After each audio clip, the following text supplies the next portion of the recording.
Hey guys, and welcome back to the channel and our match preview and prediction video for Aryna Sabalenka versus Paula Badosa for the Australian Open 2025 semi-final. So let's get into this one. There is a lot to break down. We're going to keep it as succinct as possible. Sabalenka is looking to win her third straight Australian Open title, of course, after winning the title in 2023 and 2024. For Paula Badosa, it's her first ever Grand Slam semi-final, and she is arguably playing the best tennis of her career. She has been exceptional for the past 4, 5, 6 months, made the quarterfinals of the US Open, and now the semi-finals here at the Australian Open. She actually was contemplating retiring a year ago due to having multiple setbacks with a stress fracture, even over a couple of years. And she had dropped as low as 140 in the world. So this is an incredible comeback, and she was actually voted the WTA 2024 Comeback Player of the Year.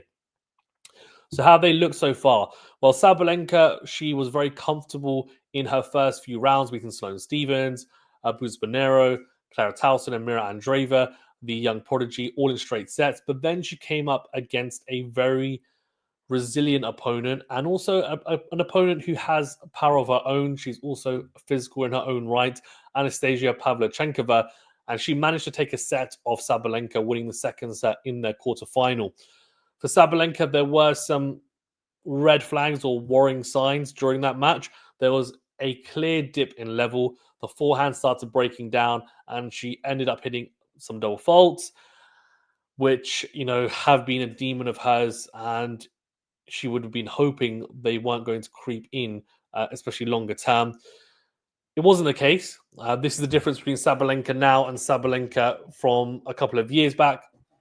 Sabalenka a few years back wouldn't have been able to overcome the adversity of having a dip in level, potentially, serving a few double faults as well.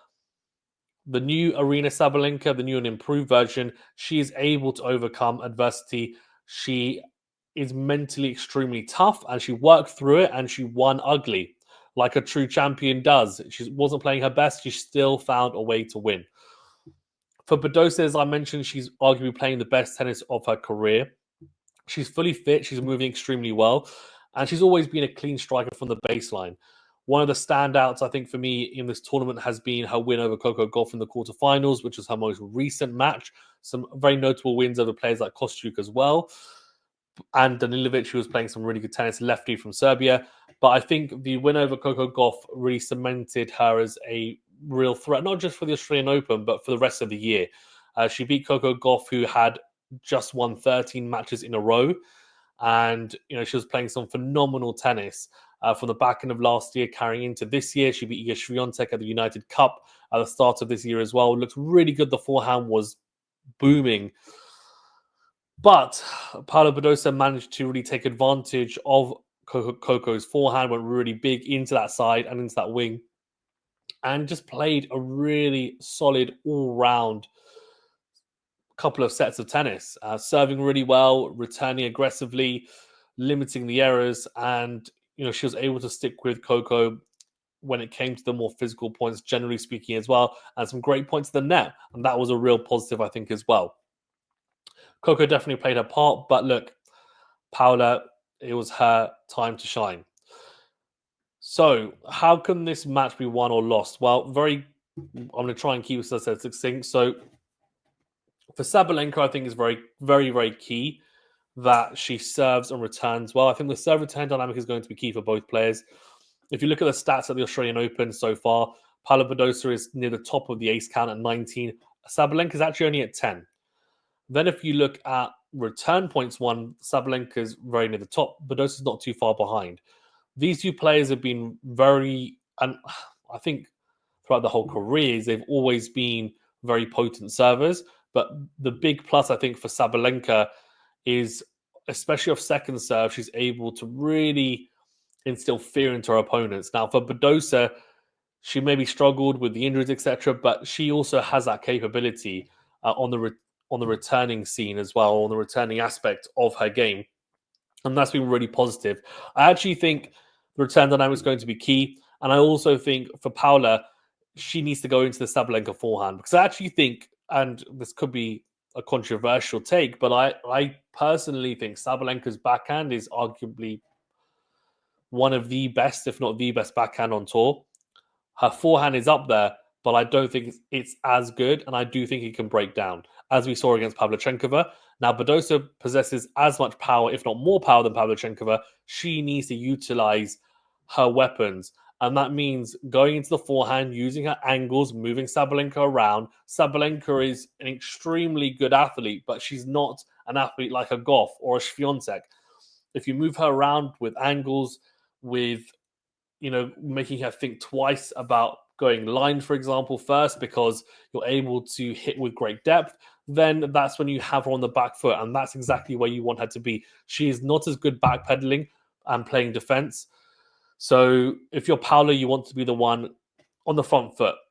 The head-to-head's 5-2 in favor of Sabalenka, but on hardcourt it's 2-1 in favor of Badosa. Now, bear in mind, they played in Miami last year and Sabalenka won. But before that, the other two matches, Badosa, had won. But that was quite a few years back in 2021. So I'm not going to place too much emphasis on that. Majority of their matches have actually been on clay court, which is interesting. For Sabalenka, as I mentioned, I think she needs to play better than she did against Pavlyuchenkova. I don't think that's going to be enough. Badosa's playing some really good tennis right now. It is, in my opinion, Grand Slam winning quality tennis. That's how well she's been playing.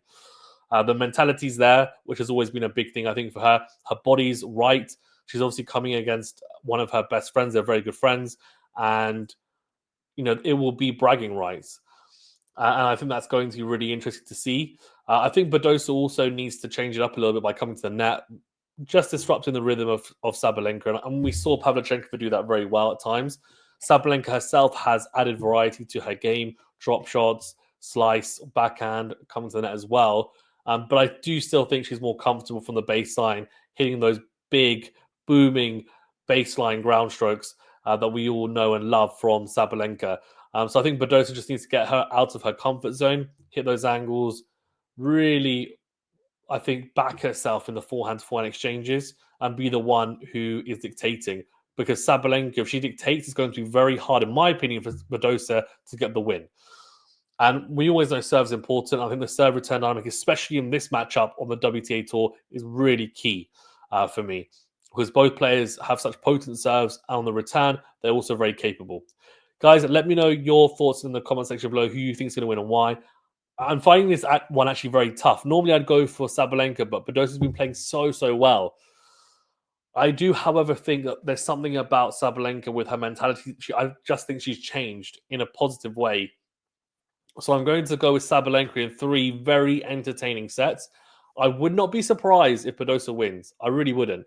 I actually think it's a 50-50. Let me know your predictions. Thanks very much, guys. Stay safe and well, and we'll see you in the next video.